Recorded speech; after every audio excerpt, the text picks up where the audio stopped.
Bakit merong mga tao na hindi mabubuhay ng walang alak at saka sigarilyo? Kasi po naging addict na. Nakaka-addict po yung alak, nakaka-addict ang sigarilyo.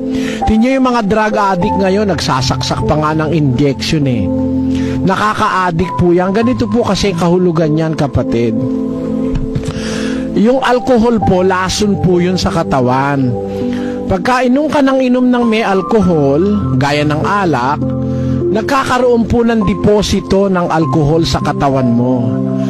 Pagka yung deposito na yun ng alcohol ay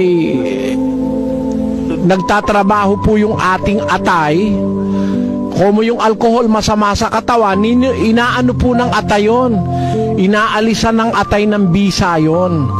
Kaya pag uminom ka ng alak, nalalasing ka, nawawala yung pagkalasing mo kasi nagtatrabaho yung atay.